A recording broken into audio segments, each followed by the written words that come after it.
नमस्कार। जीवन में शिक्षा का बेहद महत्व है और शिक्षा के महत्व के साथ-साथ में महत्व उस जगह का भी जुड़ जाता है, जहाँ से शिक्षा का अध्ययन किया जाता है, जहाँ से शिक्षा ली जाती है। तो आज हम लोग इसी विषय के इर्द-गिर्द बात करने वाले हैं कि जहाँ हम बैठते हैं, जहाँ से बच्चे पढ़ रहे होते हैं, जहाँ से शिक्षा ले रहे होते हैं, वहाँ का वातावरण आखिर कैसा होना चाहिए? जिससे कि उन बच्चों की बात करें या युवाओं की बात करें, जो भी शिक्षा है, किसी तरह का भी जो ज्ञान है, अर्जन जो करना चाह रहे हैं, उसके अंदर सकारात्मकता के साथ वो ज़्यादा प्रोग्रेस कर सके। तो आज का जो अंक है इसी विषय के इर्द-गिर्द घूमता हुआ आपको नज़र आएगा और आज हम बात करेंगे कि हमारे जो विद्यार्थी हैं, जो अपने जीवन में कुछ बेहतर करना चाहते हैं, जो जानना चाहते हैं कि हम अपने जीवन को और ज़्यादा कैसे एक्सप्लोर कर पाएँ। तो आज की इस कार्यक्रम के ज़रिए ना केवल हम उन तकनीकों को जानेंगे बल्कि मानसिक शांति को भी जानेंगे और वास्तु व्यवस्थाओं को भी जानेंगे, जिसके ज़रिए आप बेहतर अध्ययन कर सकते हैं। चलिए शुरू करते हैं कार्यक्रम।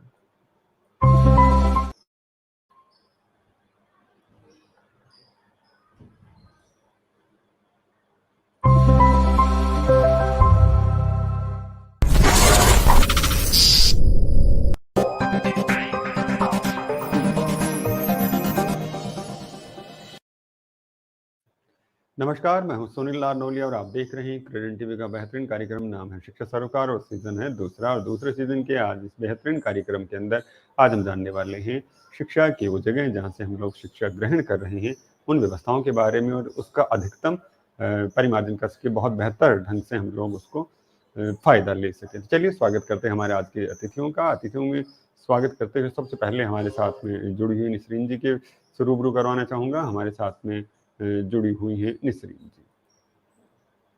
निसरीन जी, आपका हृदय से अभिनंदन और आभार व्यक्त करता हूँ कि आपने इस कार्यक्रम के लिए हमें समय दिया और आज के इस कार्यक्रम के ज़रिए हम जानना चाहेंगे कि किस तरह से जो शिक्षा है उसके अंदर हम लोग सोचने की जो बात कर रहे होते हैं, समझने की जो बातें कर रहे होते हैं, उसके अंदर कैसा हो सकता है। साथ ही साथ में ये भी जानने की कोशिश करेंगे कि कैसे एक जो बच्चों की जो बैठने की व्यवस्था है, सोचने की व्यवस्था है, उसके ऊपर भी क्या प्रभाव पड़ता है। दर्शकों को बताना चाहूँगा, निसरीन पोरबंदर वाला जी एक इंटरनेशनली रिनोन्ड लाइफ कोच हैं, एनएलपी एक्रेडिटेड ईएफटी प्रैक्टिशनर हैं, फाउंडर हैं रीप्रोग्राम इनफाइनाइट पॉसिबिलिटीज़ की।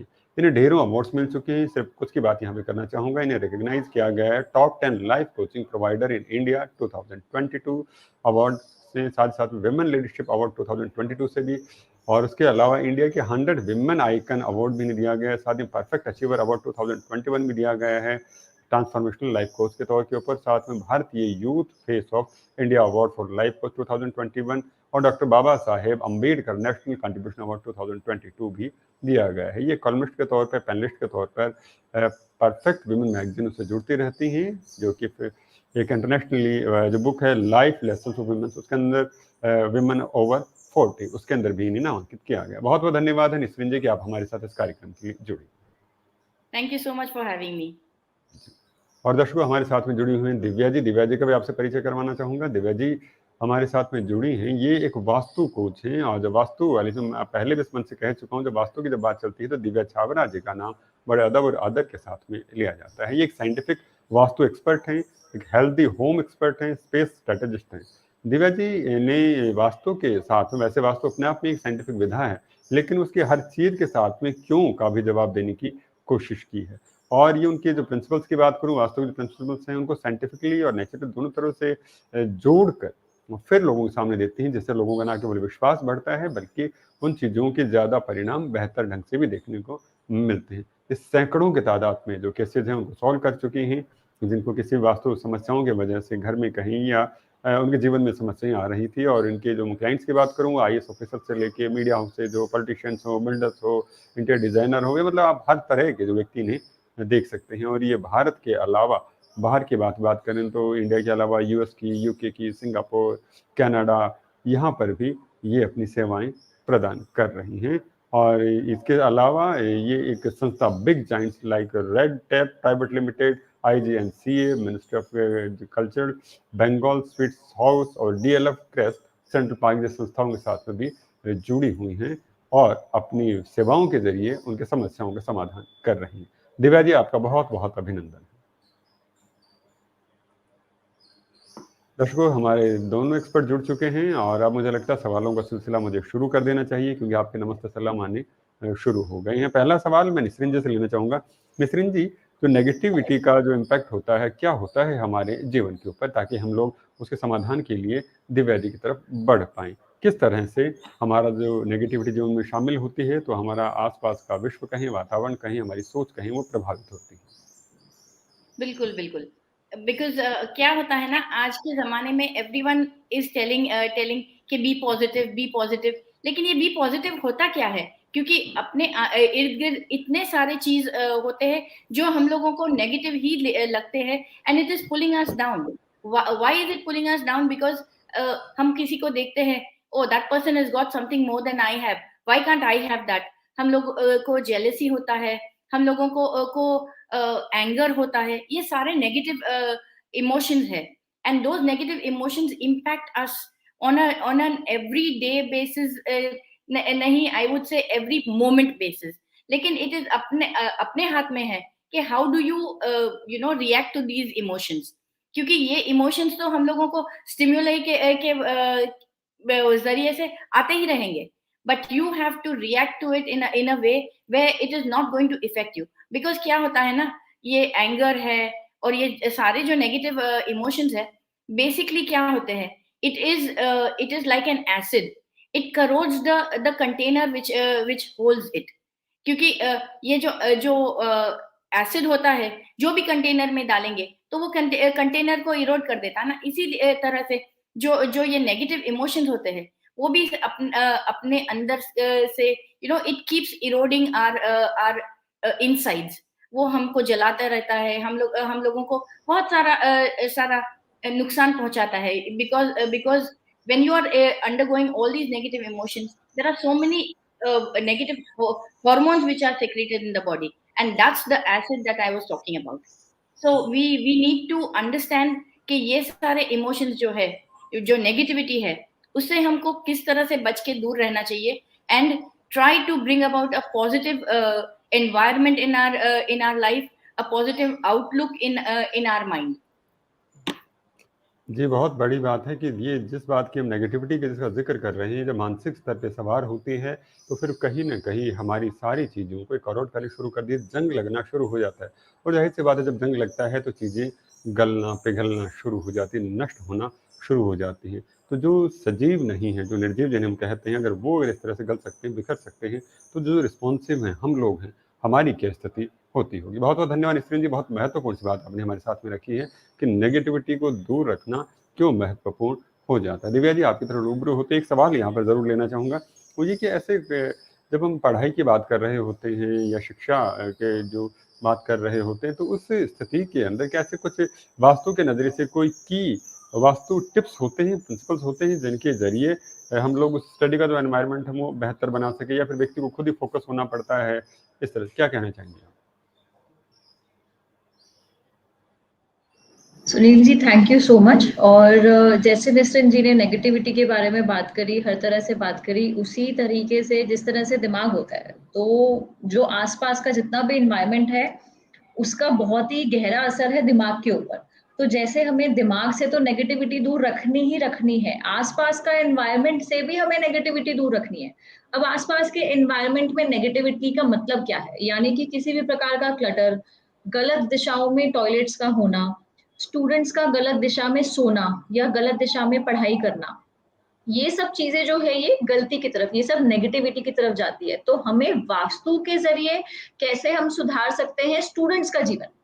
सबसे पहले हमें याद रखना है कि स्टूडेंट्स के लिए जो भी पढ़ाई करते हैं, अब ये पढ़ाई करने के लिए ऐसा नहीं है कि स्कूल या कॉलेज के स्टूडेंट्स भी होते हैं, लॉ के स्टूडेंट्स भी होते हैं, एमबीए के स्टूडेंट्स भी होते हैं, जो पढ़ाई करने के बाद और एजुकेशन लेने के बाद, जॉब्स करने के बाद फिर आगे और फर्दर पढ़ाई करते हैं, या जैसे हम देखते हैं यूपीएससी के लिए लोग पढ़ाई करते हैं। तो पढ़ाई किसी भी स्तर पर पढ़ाई, तो उनके लिए कुछ जोन्स जो है वो बहुत ही महत्वपूर्ण है।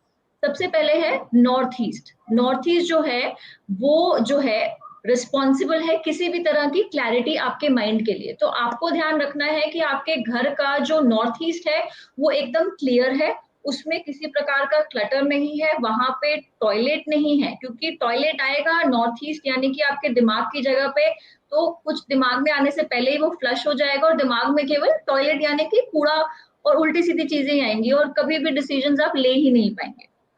दूसरा आपने ध्यान रखना है कि वहां पे किसी भी प्रकार से किचन नहीं हो, क्योंकि किचन आएगी और फायर आएगी तो दिमाग डिसीजन तो क्या लेगा, दिमाग जो है आपका मिनट से पहले वो गुस्सा करेगा। कोई भी चीज हुई वो पढ़ाई कहाँ से एक्सेप्ट करेगा, अरे मुझे ये समझ नहीं आ रहा, हटाओ इसको।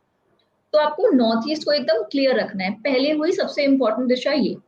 दूसरी इंपॉर्टेंट दिशा हुई वेस्ट की दिशा। वेस्ट दिशा हुई फोकस की। जिस किसी को भी फोकस में दिक्कत है, यानी कि अब ये स्टूडेंट भी कई बार मम्मियां आती हैं और बोलती हैं कि दिव्या जी हमारे जो बच्चे हैं वो फोकस नहीं कर पाते, इंटेलिजेंट है, समझ आ जाता है एक ही बार में, पर उनका ना फोकस एक जगह पे लाना वो बड़ा डिफिकल्ट है। ऐसे में हम कौन सी दिशा चेक करेंगे अगर आपको फोकस की दिक्कत है, और फोकस हमेशा चाहिए तुम्हें, चाहे तुम, मैं कहती हूँ पढ़ाई के अलावा अगर आप काम भी कर रहे हैं तो भी वेस्ट की दिशा जो है वो फोकस की दिशा है, और फोकस आपको एकदम क्लियर चाहिए। तो वेस्ट में किसी भी प्रकार का कट ना हो। अगर आपका वेस्ट जो है कम है, कटा हुआ है, तो वहां पे आप हल्का सफेद रंग इंट्रोड्यूस कर सकते हैं। और वेस्ट में टॉयलेट ना हो, अगर टॉयलेट है तो आप उसके लिए रेमेडी कर सकते हैं। और कर सके तो वेस्ट में अपना स्टडी टेबल ले जाएं या नॉर्थ ईस्ट में अपना स्टडी टेबल ले जाएं। तो ऐसे में आपको नॉर्थ ईस्ट दिशा का बहुत ही ध्यान रखना है, आपको वेस्ट दिशा का बहुत ही ध्यान रखना है। तीसरी दिशा हुई आपकी नॉर्थ की दिशा। नॉर्थ की दिशा से इंसान करियर अपॉर्चुनिटीज के लिए सोचता है, क्योंकि अल्टीमेटली एजुकेशन का गोल है कि आपको अपना करियर बनाना है।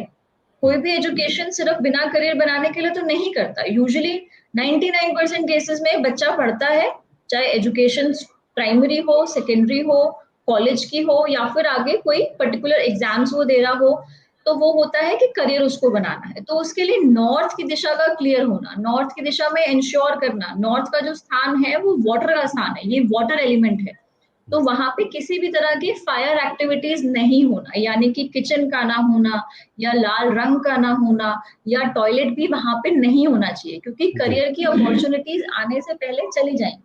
तो ये तीन, और इसके अलावा चौथी दिशा बहुत इंपॉर्टेंट नहीं, फिर भी इंपॉर्टेंट उन लोगों के लिए है जिन लोगों का कारीगरी रिलेटेड काम है या स्किल रिलेटेड काम है, जैसे वास्तु एक कला है या आर्किटेक्चर एक कला है, ठीक है, तो जिनका भी कला रिलेटेड जो कलाकार हुए, तो उनके लिए जरूरी है कि वो अपने साउथ वेस्ट को भी बैलेंस रखे, क्योंकि जिनके भी स्किल रिलेटेड काम है उनको हमेशा ये जोन्स बैलेंस रखने हैं। तो ये चार बहुत ही इंपॉर्टेंट चीजें हैं, डायरेक्शन जिनको एकदम क्लटर फ्री रखना है, एकदम किसी भी वास्तु दोष से उसको दूर रखना है, ताकि आप अपनी पढ़ाई में उन्नति करें, अच्छे करियर अपॉर्चुनिटीज ले, अच्छा अमाउंट अपनी लाइफ में आप कमा सके और एकदम क्लैरिटी पूर्वक आपकी लाइफ चले।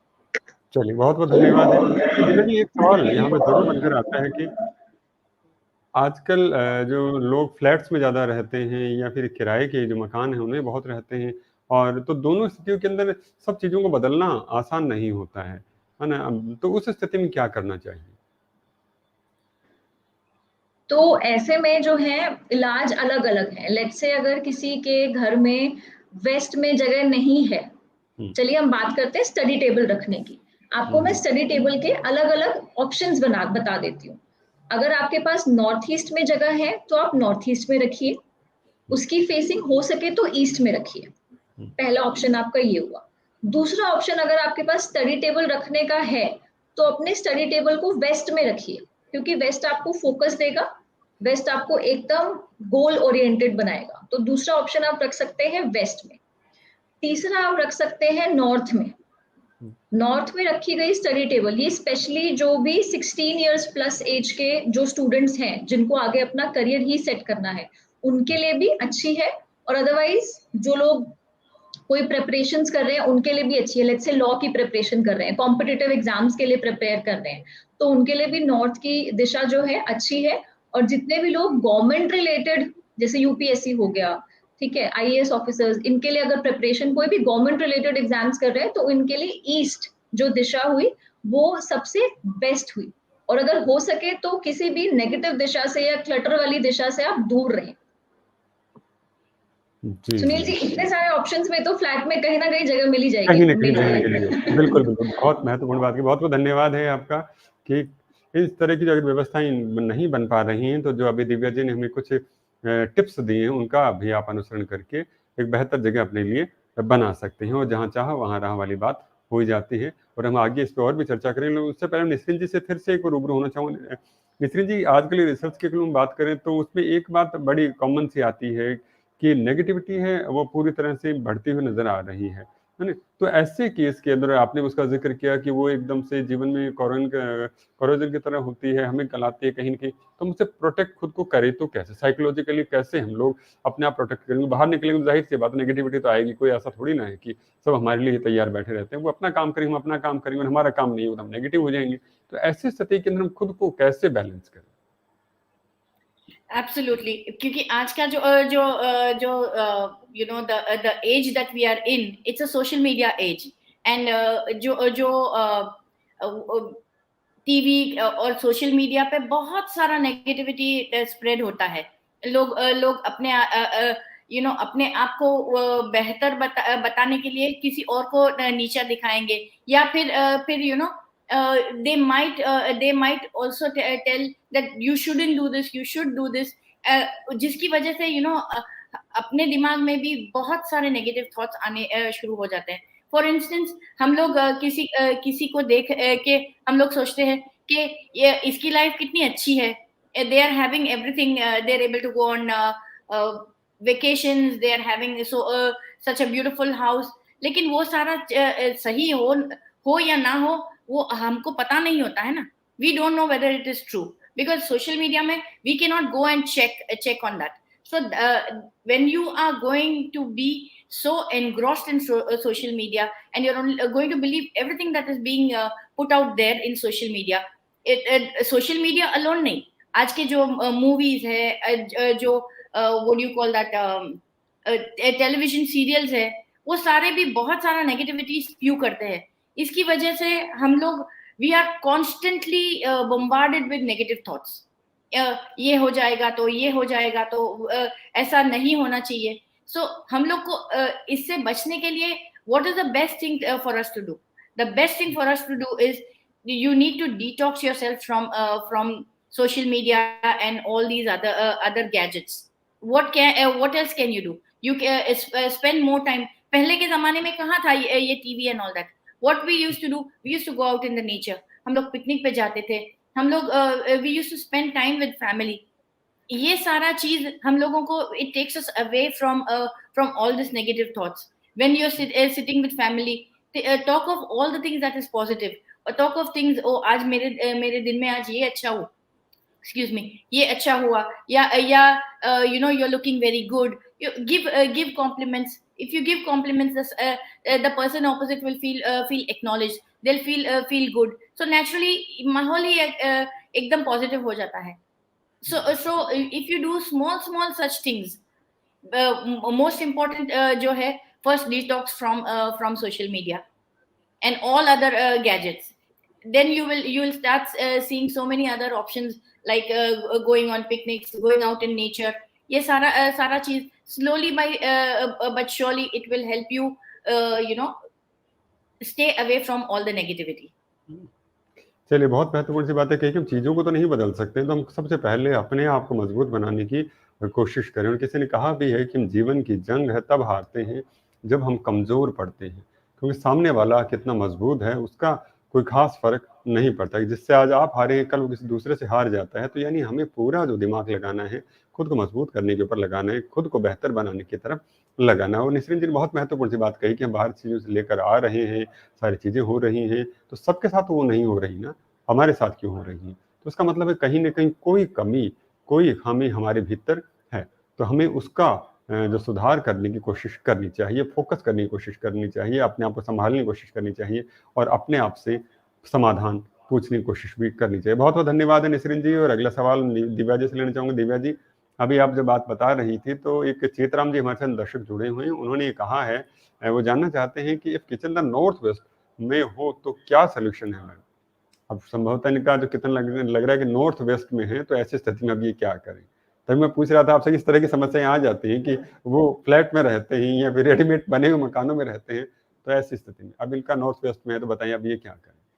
चेतराम जी, अगर किचन नॉर्थ वेस्ट में है तो पहले तो जानिए कि नॉर्थ वेस्ट में किचन होना कोई बहुत ही बड़ा पाप नहीं है। इनफैक्ट नॉर्थ वेस्ट का जो एक क्वालिटी है, वो क्वालिटी ये है कि नॉर्थ वेस्ट की किचन आपको न्यूट्रिशियस खाना बनाने पे उस तरफ लेकर के जाती है कि आप वेट वॉच करने लग जाते हैं, आप अच्छे से अच्छा खाना बनाते हैं। ऐसी किचन में बनाया हुआ खाना आपको ज्यादा से ज्यादा न्यूट्रिएंट्स देता है। तो आप ओके है, अगर नॉर्थ वेस्ट में किचन है तो ओके है, पर क्योंकि वहां पे लाल रंग या वहां पे फायर एक्टिविटी आ जाती है तो उसको हमें बैलेंस करना पड़ता है। उसको बैलेंस करने का बड़ा ही साधारण सा तरीका है, वो ये कि नॉर्थ वेस्ट किचन में जो आप स्लैब है वो आप कभी भी काले रंग की, ग्रे रंग की ना यूज करें। वहां पे आप जैसे पीले रंग का जैसलमेर पत्थर होता है, या आज की डेट में और भी मॉडिफाइड पत्थर आ गए हैं।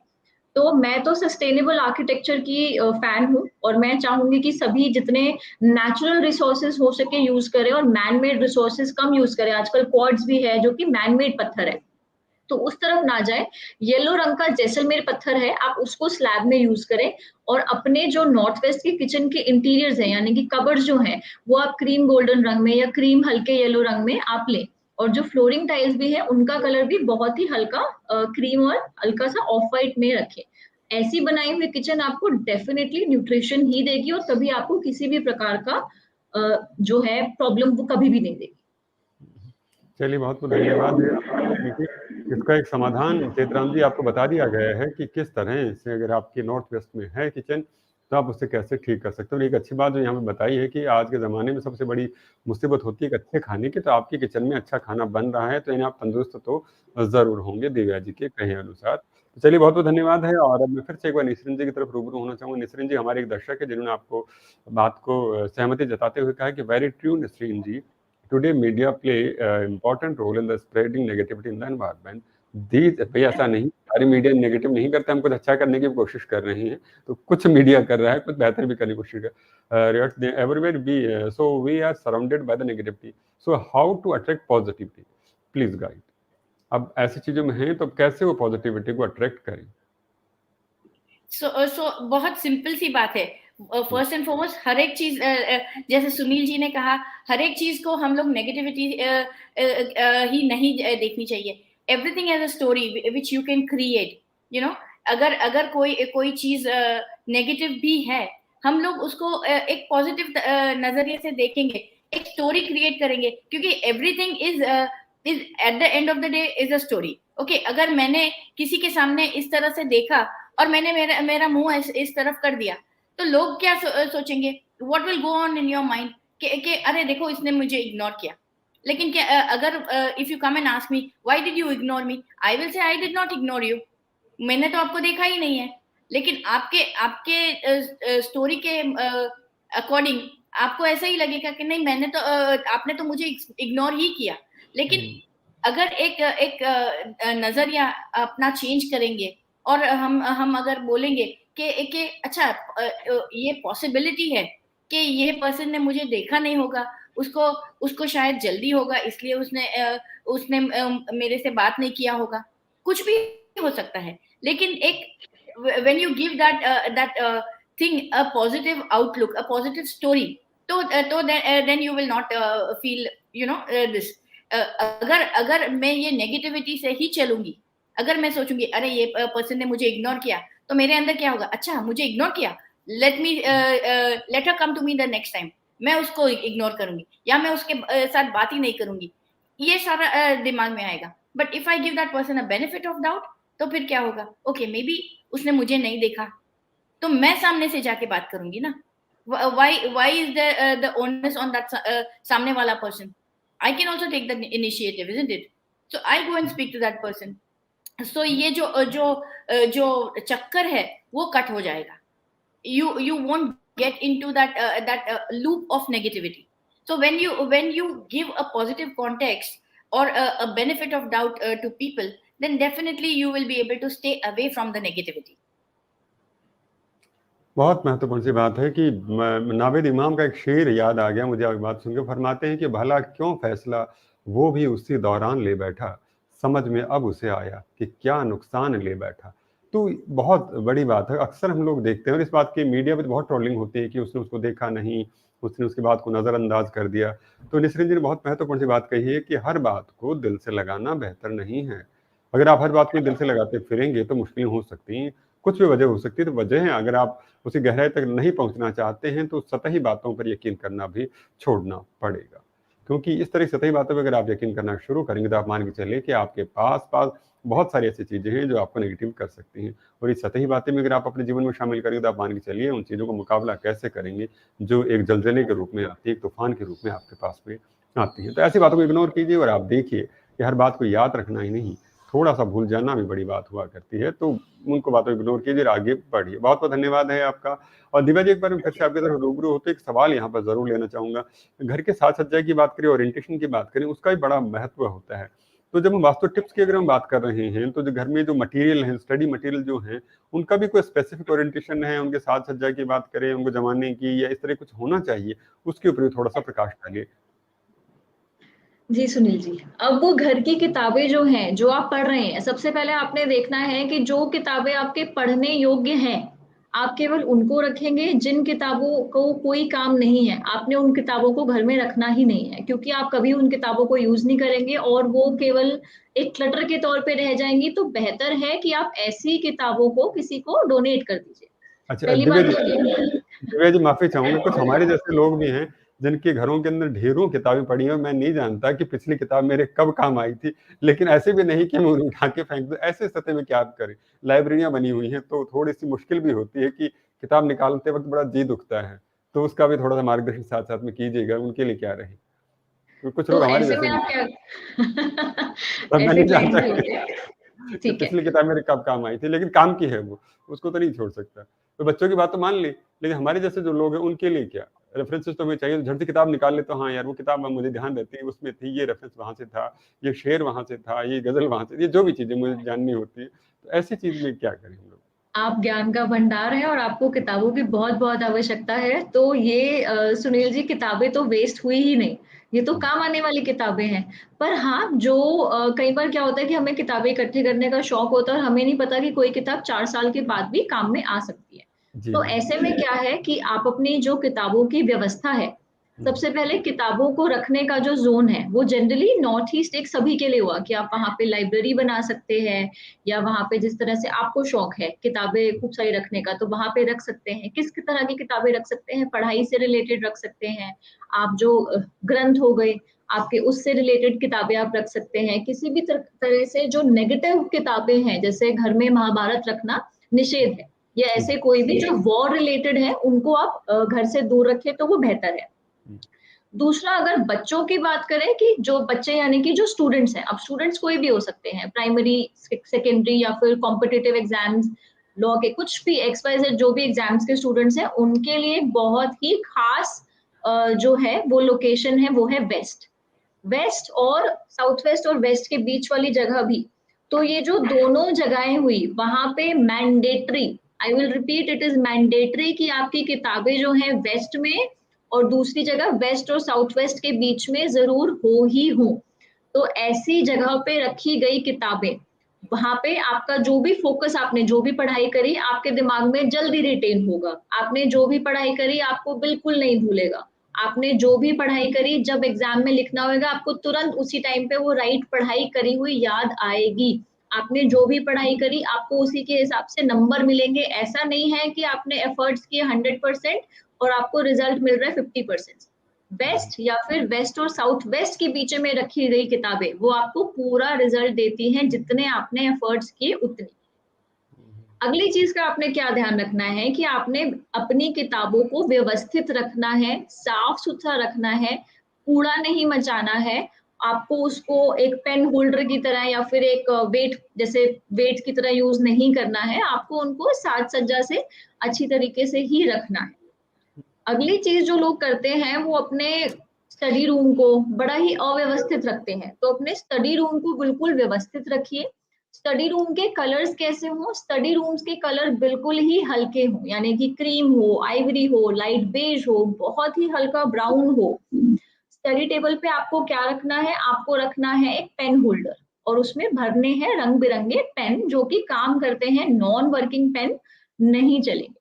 स्टडी टेबल पे आपको क्या रखना है, स्टडी टेबल अपने स्टडी रूम के नॉर्थ वेस्ट में आपने रखना है अशोका पिलर, ताकि आप जो है जो भी पढ़ाई कर रहे हैं वो स्टेबल आपके मन में रहे और वो सही समय पे आपके जरूर काम आए, आपको सपोर्ट दे। इस तरीके से बनाए आप अपना स्टडी रूम। जी, बहुत महत्वपूर्ण बात दर्शकों यहाँ पर एक जैसे पेन की बात की और से जो बात थी, तो दिव्या जी का स्पष्ट शब्दों में एक चीज़ का कहना है कि किताबें तो हमेशा सदुपयोगी होती हैं, लेकिन अगर आप हमारी तरह उसको कलेक्ट करना चाहते हैं, लाइब्रेरी बनाना चाहते हैं, तो उसके लिए ज़रूरी है कि उनकी साफ-सफाई की बात करें और एक आत्मीयता की बात करें, वो सदा बनाकर रखें, ये बड़ा महत्वपूर्ण है। और कुछ चीज़ें हैं, जैसे पेन की बात की और बहुत सारा टेबल पे जो अक्सर जो लोग क्लटर इकट्ठा कर लेते हैं, ये भी रखना है, ये भी रखना है, उसके विरोध में दिव्या जी कह रही है इस तरह का क्लटर अपने टेबल के ऊपर ना रखे, तो वो आपके लिए बेहतर रहेगा। तो इस बात का भी खास ख्याल रखें। और बाकी इन्होंने बताया थोड़ा सुकूनदेह हो, चीज़ें कंफर्टेबल हों, साफ-सुथरी हों, तो वो चीज़ें आपको ज़्यादा अच्छे तरह से फ़ोकस करने में मदद करती हैं। बहुत-बहुत धन्यवाद है दिव्या जी। और फिर से एक बार निसरीन जी की तरफ रुख करना चाहूँगा। निसरीन जी, एक सवाल और भी निकल कर आ रहा है कि जो नेगेटिव थिंकिंग की जिसकी हम बात कर रहे थे अभी और हो रही होती है, आजकल जैसे बच्चों की हम लोग जो बात कर रहे हैं, तो बच्चे बाहर जाते हैं, सोशल मीडिया भी आती है और वो आते हैं, तो कहीं न कहीं एक कॉम्पिटिशन बहुत ज़्यादा बढ़ रहा है बच्चों के बीच के अंदर, है ना? कट थ्रोट कॉम्पिटिशन भी है, वो पीयर ग्रुप का कॉम्पिटिशन भी है, फैमिली एक्सपेक्टेशन का कॉम्पिटिशन भी है और आस-पास का जो सोसाइटी है उसका भी कॉम्पिटिशन है और रईसी कसर सोशल मीडिया पूरी कर देता है। तो ऐसी स्थिति के अंदर जो बच्चे हैं, वो किस तरह से अपने आस-पास की जो चीज़ें हैं, उनके साथ बैलेंस बैठाएँ? उसके ऊपर भी थोड़ा-सा प्रकाश डालिए। तो फाइनली वो वहीं से प्रेरित हो जाते हैं कि ये चीज़ आई और अब मुझे इस तरह से करना है। This is a very very important question, Sunil ji, because आजकल हम लोग अगर अपने बच्चों की तरफ ध्यान ज्यादा देंगे तो we are creating better future for ourselves, क्योंकि अपना फ्यूचर है अपने बच्चे।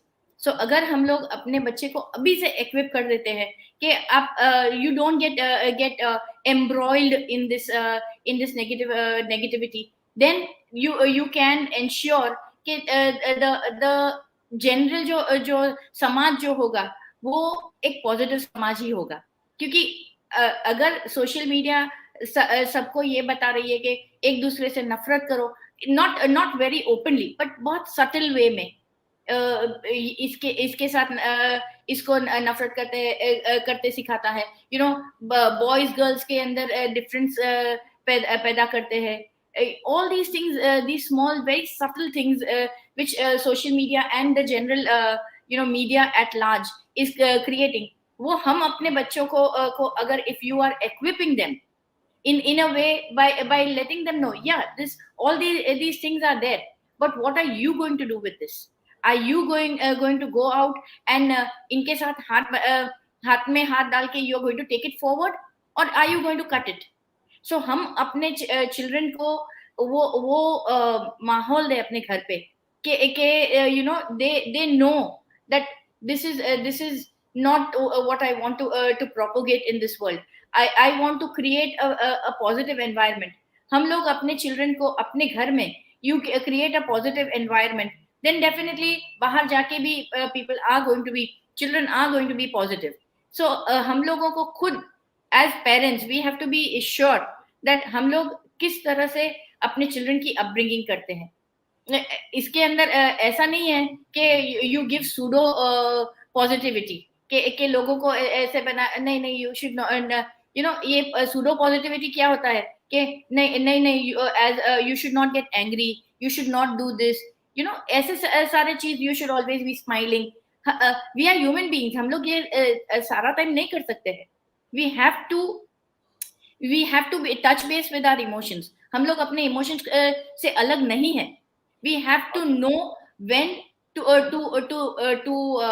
अपने emotions को किस तरह से कैसे हम लोग उसको प्रोसेस करें या उसको अपने से अलग रखें। you should know when to draw the line। जब वो एक माहौल क्रिएट हो जाएगा घर पे, then definitely we are creating a better future for all of us। बहुत बड़ी बात कही, बहुत बड़ी बात कही। गौसे खान नसीब साबिर का एक शेर याद आ गया, फरमाते हैं कि उनको बहुत गुरूर था अपनी ज़फ़ाओं पर, हम भी वहीं अड़े रहे अपनी वफ़ा के साथ। तो ये दोस्तों बहुत बड़ी बात जो निसरीन जी के जरिए निकल कर आई है कि आपको अपनी जो व्यक्तित्व है उसको समझना होगा, और इस तरह की जब स्टूडियो जो चीज़ें नज़र आती हैं, जो आभासी रूप से जो क्रिएट की जाती हैं, जो उससे प्रस्तुत करने की कोशिश की जाती है, उनसे बचना होगा। ये कहीं न कहीं हम लोग अपने आप को वर्चुअल दुनिया के अंदर लेकर जा रहे हैं, तो उससे वर्चुअल दुनिया की बात करें और रियलिटी की जो बात करें, उसके फ़र्क को समझना बेहद ज़रूरी है, और उस तारतम्यता को बैठाना होगा खुद के साथ में, लोगों के साथ में, और हमें जानना होगा कि किस तरह से कौन-सी चीज़ें हमारे लिए फ़ायदेमंद है। रील भी फ़ायदेमंद है, रियल भी फ़ायदेमंद है, लेकिन कौन, कितना और कब फ़ायदेमंद है, ये जानना बेहद ज़रूरी। प्राथमिकताएँ तय करनी होगी। चीज़ें सभी ज़रूरी हैं, लेकिन उन प्राथमिकताओं का अनुसरण करना, उन चीज़ों को समझना, गहराई तक उन्हें लेकर आना, ये भी बेहद ज़रूरी हो जाता है। बहुत-बहुत धन्यवाद निसरीन जी। और मैं एक सवाल यहाँ पर लेना चाहूँगा। दिव्या जी, आपके लिए एक सवाल आया है। हमारे एक दर्शक हैं, श्री राधेश्याम जी इनका नाम है, और इन्होंने वैसे तो अपने सवाल में ही जवाब भी दे दिया है, लेकिन मैं चाहूँगा कि आप ही इसका निदान करें, क्योंकि बेहतर आप ही के ज़रिए रहेगी। ये कहें, दिव्या जी मेरा काम अकाउंट्स से रिलेटेड है, पर फाइल सारी चीज़ें बिल्कुल अस्त-व्यस्त रहती हैं, कभी समय पर नहीं मिलती। इससे मेरे काम पर काफ़ी फ़र्क पड़ता है, तो मुझे क्या करना चाहिए? क्या कहना चाहेंगे आप?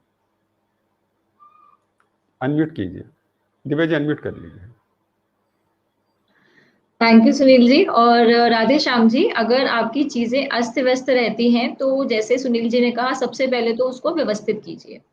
नंबर 2, ये सबसे नंबर 1 बात हुई। नंबर 2 जो है, आपने क्या करना है कि क्लैरिटी आपको लेकर के आनी है अपने जीवन में। मुझे आपके सवाल से लग रहा है कि आपके घर में या आपके ऑफिस में या फिर दोनों स्थानों पे नॉर्थ ईस्ट में कोई वास्तु दोष है, या तो नॉर्थ ईस्ट आपका बहुत ही बुरी तरीके से अव्यवस्थित है, या फिर उसमें टॉयलेट हो सकता है। तो अगर इस तरह की चीजें हैं तो टॉयलेट वहां से हटाएं, और अव्यवस्थित है या उसमें खूब सारा आपने स्टोर रूम बना रखा है, क्लटर कर रखा है, तो उसको एकदम साफ कीजिए और वहां पे थोड़ी सनलाइट लेकर के आइए। सनलाइट नहीं लेकर के आ सकते तो हल्का नीला रंग, जो भी आप मेरे बॉर्डर के अराउंड देख रहे हैं, नॉर्थ ईस्ट में हल्का नीला रंग करें। नंबर 1। नंबर 2, अपनी जो फाइल्स हैं, कुछ फाइल्स, सारी फाइल्स नहीं, कुछ फाइल्स आप वेस्ट के जोन में लेकर के आइए, क्योंकि वेस्ट के जोन में लाई हुई फाइल्स, आपका फोकस जो है वो फाइल्स पे जाएगा। आपको याद रहेगा, नॉर्थ ईस्ट क्लियर हो गया तो आपका दिमाग क्लियर हो जाएगा। वेस्ट में कोई फाइल्स आ गई तो आपका फोकस क्लियर हो जाएगा। तो जैसे ही आपको क्लैरिटी भी आ गई और आपका फोकस भी क्लियर हो गया, तो आपको ये प्रॉब्लम्स आनी बंद हो जाएंगी। और अगली चीज आप एक और करें कि आपकी जहां पे फाइल्स रखी हैं, हो सके तो उसको उस दिशा से ले जा करके वेस्ट में ले जाएं। वेस्ट में नहीं ले जा सकते तो नॉर्थ में ले जाएं। नॉर्थ में नहीं ले जा सकते तो वेस्ट और साउथ वेस्ट के बीच में ले जाएं। वहां भी नहीं ले जा सकते तो नॉर्थ वेस्ट में लेके जाएं। पर मुझे ऐसी शंका है कि आपकी जो फाइल्स हैं किसी नेगेटिव जोन में है और आपको सही समय पे वो काम नहीं आ रही है, और आता हुआ काम भी आपके यहाँ से जाता हुआ नजर आ रहा है। तो आप ये कीजिए, 3 से 4 उपाय, आपको डेफिनेटली 100% आपको रिलीफ जरूर मिलेगा। जी राधेश्याम जी, दिव्या जी ने अपने समस्या का समाधान कर दिया है, और अब आप उनका अनुसरण करके अपने जीवन को और अपने जो लक्ष्य को पाने के अंदर आसानी अवश्य ही महसूस करेंगे। बहुत बहुत धन्यवाद है दिव्या जी। और एक बार मैं फिर से निसरीन जी की तरफ रुख करना चाहूँगा। निसरीन जी, हम नेगेटिविटी की तरफ दोबारा आ रहे हैं एक बार से, क्योंकि आज नेगेटिविटी को मैं चाह रहा हूँ आपसे जितनी ज़्यादा उनके सवालों के जवाब निकाल लूँ तो उतना ही बेहतर है। कि शुरू में आपने मुझे बड़ा डरा सा दिया कि ये करोजन की तरह गला देती है, तो गलने नहीं देंगे हम हमारे दर्शकों को, उनको बेहतर बनाएंगे। तो एक सवाल ये भी आ रहा है, माइंडसेट भी बड़ा हो जाता है ये चीज़ों को लेके, जो कहीं ना कहीं अब पेरेंटिंग की कह लीजिए समस्याएं, और जो चीज़ें ले लीजिए, तो पेरेंटिंग की समस्याएं भी हैं और चीज़ों की बातें भी, दोनों केस की वजह से माइंडसेट है ना, स्टेबल नहीं रह पा रही हैं आजकल बच्चों के। अभी ये है, कल वो हो जाता है। एक एडवर्टाइजमेंट चलता है तो जो बच्चा आज आर्टिस्ट बन रहा है, कल वो साइंटिस्ट हो जाता है, परसों फिर वो कोई डांसर हो जाता है, फिर उसके बाद में अगला हो जाता है। माइंडसेट फिक्स नहीं रह रहे हैं। और उस केस के अंदर आप भी जानते हैं कि बहुत सारी समस्याएं आती हैं, सक्सेस कम हो जाती है और जो चीज़ें हो जाती हैं। तो बच्चों का जो माइंडसेट है वो किस तरह से प्रभावित करता है, उसे कैसे स्टेबल किया जाए, इसके ऊपर भी थोड़ा सा प्रकाश डालें। सच a beautiful question Sunil ji, ये बहुत ज्यादा ब्यूटीफुल क्वेश्चन है, क्योंकि हम लोग अपने आप को लिमिट करते हैं, है ना। क्योंकि हम लोग बोलते हैं कि आज ये बना और कल ये बना, तो यू वोंट गेट सक्सेस। लेकिन you can be whatever you choose to be, whatever you want to be. अगर ये माइंडसेट रखोगे तो मैं I can be anything I choose to be. By graduation, I'm a student of nutrition and dietetics, but today I'm a life coach. so I can choose to be what I want to be. I don't limit myself to one thing. पहले के जमाने में एक ये होता था कि jack of all trades master of none. आज के जमाने में विद व्हाटएवर यू नो, आज इतना एज के बाद भी there are people who are constantly studying. You can choose to be whatever you want to. So पहले तो you know first get that out of your mind, you know, as parents, कि हम लोग हमारे बच्चे को ये मैंने सोच लिया कि मेरे बच्चे को मैं डॉक्टर या लॉयर या ऐसा कुछ बनाऊंगी. तो then my focus is on only that, and my child is interested in something else, then you won't get success. But if I look into what is it that my child loves, and is there a way of amalgamating both of it, what I want as well as what my child wants, then the child also develops into a beautiful human being. जी जी, आप ये कह रहे हैं कि हम कितनी विविधाओं में एक साथ काम कर सकते हैं, लेकिन मैं थोड़ा सा फिर से एक बार घूमकर वहीं अपने सवाल पर आना चाहूंगा निसरीन जी. लेकिन समस्या ये भी रहती है ना, मैंने बताया आज एडवर्टीजमेंट बहुत चलते हैं, कैंपेनिंग बहुत चलती है, तो वही 2-2, 4-4 महीने में मुश्किलें हो जाती हैं. बच्चा 2 महीने पहले कुछ बन रहा था, 2 महीने बाद में कुछ हो जाता है. और हो सकता है मेरा ज्ञान कम हो, मेरी एक्सपीरियंस कम हो, लेकिन मुझे लगता है कि 2 महीने कोई पर्याप्त समय नहीं होता है. आज 4-6 महीने एक शो चलता है, तो 6 महीने ही एक जुनून रहता है, फिर वो खत्म हो जाता है, फिर वो जुनून नया शुरू हो जाता है. तो उस केस में थोड़ा सा फोकस होने के लिए कुछ रास्ते जरूर जानना चाहेंगे हम आपके जरिए. Definitely. There are so many ways in which you can do this, you know. पहले तो like I said कि हम लोग को जानना चाहिए कि the child is what does the child want. वो थोड़ा समय if you this and also मैंने पहले बोला था कि detox yourself from social media. So ये तो चलता ही रहेगा, क्योंकि everyone wants to show that I am the best. So advertisement तो वही बोलेगा कि तुम मैं जो बोलता हूँ वो करोगे तो सबसे बेस्ट है. लेकिन if you are able to identify in your child what the child really is interested in, like for instance the child is interested in drawing and painting. So drawing and painting के लिए आज इतने सारे options हैं. पहले तो क्या था, फाइन आर्ट्स करोगे तो ही सक्सेस मिलेगा. आज क्रिएटिविटी के अंदर you have digital marketing, you have so many things that you can do. So इसके अंदर you know एक फील्ड को लेके you can go deeper and deeper, and then you can decide. So इसके लिए I would suggest that you know 2-3 time you need to spend with different things to in order to understand कि मुझे क्या actual में चाहिए. If I am going again यहाँ पे I would say कि मेरा जो थिंकिंग है, अगर मैं उसको एक पॉजिटिव तरह से एक स्टोरी क्रिएट करती हूँ कि my child is only trying to understand what he really wants, अगर मैं वो रखती हूँ and then I give my child the space, then it is okay. But if I'm going to tell my child अरे you're not focusing, मैं negative psychology use करने की कोशिश करती हूँ, तो then my child will also say अच्छा मुझे ये ठीक नहीं लगता है, let me try something else, and then something else, then something else. That's when there is this polarity between the mother and the child, or the parents and the child, that happens. So हम लोगों को children और parents के अंदर एक understanding होनी चाहिए, क्योंकि as parents we need to identify what our child is really capable of, and who else better than the parents. But also you have to remember कि I am not giving मुझे जो what do you call, you know, मुझे जो मेरे करना था और मैं जो ना कर सका या सकी, I'm going to make my child do वो चीज से अगर if you're going to stay away, then you can look into what your child really is, and then you can really help your child. चलिए, बड़ी महत्वपूर्ण सी बात है. यहाँ पर दर्शकों में निसरीन जी की बातों को इस तरह से समझना होगा कि आप एक साथ में कई चीज़ों के ऊपर भी प्रयास कर सकते हैं, लेकिन प्रबंधन करना आपको बेहद ज़रूरी है. जीवन प्रबंधन करना ज़रूरी है, और चाहत है तो पूरी भी होगी, लेकिन ये जानना ज़रूरी है क्या वो आपकी चाहत है भी या किसी ने बनाई है.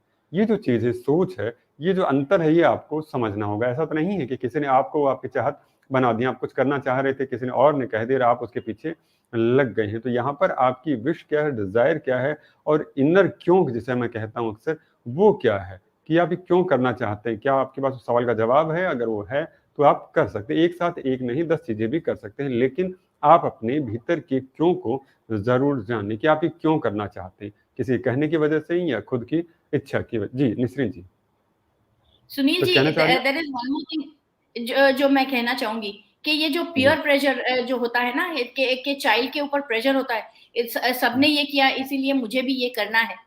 हम्म, ये कब आएगा, you know, when the child is not feeling acknowledged at home, when the child is feeling के घर पे मेरा कोई सुनने वाला नहीं है, इसीलिए वो बाहर के लोगों को इम्पोर्टेंस देते हैं, and they want to do what others are doing. But when the child is acknowledged and loved and pampered at home, I am sure that the child will be able to make the right decision, with the help of the parents. चलिए बहुत बड़ी बात है ये कि हमें अपने बच्चों को प्रोत्साहित करना चाहिए। जो प्रोत्साहन बड़ी चीज होती है, प्रोत्साहन वो चीज है जो फूल को भी जिंदा कर देती है। मुरझाए होगा, आप करके देखिए, मुरझाए फूल को, पौधे को बार बार पास जाइए और उससे प्यार से कहिए कि मुझे तुझ पर यकीन है। तो ये यकीन का जो शब्द है, जो विश्वास का जो शब्द है, ये मुर्दों में भी जान डाल देता है। हम देखते हैं बड़े बड़े युद्ध हुए हैं, उनमें रही हैं, तो जो भी सेना नायक रहे हैं, उन्होंने अपने जिस तरह से सेनाओं का आह्वान किया है, या देश का आह्वान जब भी किया गया है, तो मुर्दों में भी जान पड़ गई है और वो चल पड़े हैं अपनी मंजिल की तरफ। तो उन मुर्दों में जान डालिए, कहीं को नकारात्मकता है तो उसे दूर कीजिए, विश्वास पैदा कीजिए। विश्वास ही भगवान है, हमेशा जो कहता हूँ, भरोसा ही भगवान है। तो उस भगवान को जगाइए भीतर की। बहुत बहुत धन्यवाद है दिव्या जी। हमारे बहुत सारे दर्शक हैं जो अब सवाल जानना चाह रहे हैं। एक हर्षित पात्रा जी हैं जो 2-3 बार सवाल पूछ चुके मेरे ख्याल से। तो ये जानना चाह रहे हैं कि इनका south facing plot bad for the residential purpose. ये भी एक बड़ी बात रहती है कि भाई रेजिडेंशियल है तो उसे साउथ फेसिंग नहीं होना चाहिए, काम के लिए वो चल सकता है। आप क्या कहना चाहेंगे इस बारे में? आप सब अमिताभ बच्चन को तो जानते ही होंगे, जी जी। उनकी कौन नहीं? सक्सेस को भी जानते ही होंगे। जी बिल्कुल, बच्चन साहब को कौन नहीं जानता, मुझे लगता है कि अगर कुछ लोग साउथ से जुड़े हैं, साउथ इंडिया से, तो रजनीकांत को भी जानते ही होंगे। जी जी जी। ये क्या आपका दोनों ऐसा के नाम घर लीजिए साउथ में जिनको भूलना तो पाप हो जाता है दिव्या जी। दोनों के घर साउथ फेसिंग है। क्या बात है, और तो मुझे लग रहा है अपना बहुत घर ही का साउथ फेसिंग करवाना पड़ेगा, इसका मतलब है। चलिए तो चलिए। हर्षित का जवाब देने के लिए, साउथ फेसिंग चाहे घर हो, चाहे कमर्शियल प्लॉट्स हो, चाहे फैक्ट्रीज हो, या किसी भी तरह की लैंड हो, तो साउथ फेसिंग बुरी नहीं है। अब साउथ में कुछ कुछ एंट्रेंसेस हैं जो सभी के लिए नहीं बनी है, और कुछ एंट्रेंसेस ऐसी हैं जो अच्छी हैं। पर वो अच्छी एंट्रेंसेस भी जो हैं, उसमें क्या आ जाता है कि उसमें एक एक्सेप्शन है। यहाँ पे हम एस्ट्रोलॉजी को और वास्तु को थोड़ा मिक्स करते हैं। अगर आपको साउथ फेसिंग देखना है घर, चाहे किराए का हो, चाहे अपने लिए रहने के लिए हो, या कमर्शियल प्रॉपर्टी हो, तो आपको किसी एस्ट्रोलॉजर से चेक कराना होगा कि क्या आपका मंगल प्लैनेट, मंगल हुआ यानी कि मार्स, क्या आपका मार्स प्लैनेट आपके लिए बेनिफिशियल है। अगर आपका मार्स प्लैनेट आपके लिए बेनिफिशियल है, तो डेफिनेटली साउथ फेसिंग प्लॉट आपको कभी कुछ भी नहीं कहेगा। उल्टे साउथ फेसिंग प्लॉट आपको कहीं गुना ज्यादा रिजल्ट देगा as compare to north facing plot या ईस्ट फेसिंग प्लॉट, जिसका वास्तु में हम टूवर्ड्स नॉर्थ इंडिया ज्यादा चलन सुनते हैं। नंबर 1। नंबर 2, अगर आपको साउथ फेसिंग प्लॉट सूटेबल है, क्योंकि आपका मंगल प्लैनेट सूटेबल है, आपने चेक करा लिया, तो आप ले सकते हैं। आपने इतना ध्यान रखना है कि साउथ फेसिंग ठीक है, ओके, बट उस पर किसी भी तरीके से टी हिट नहीं आना चाहिए, यानी कि सामने से रोड बिल्कुल प्लॉट के ऊपर हिट करता हुआ नहीं आना चाहिए। वो साउथ से आती हुई एनर्जीज जो हैं, अगर डायरेक्टली हिट मारेंगी तो वो आपको नेगेटिव रिजल्ट दे सकती है। लेकिन अगर आपका मंगल शानदार है, तो आपके लिए साउथ फेसिंग प्लॉट, किसी भी तरह की प्रॉपर्टी, रेजिडेंशियल हो या कमर्शियल हो, वो आपके लिए फायदेमंद रहेगी।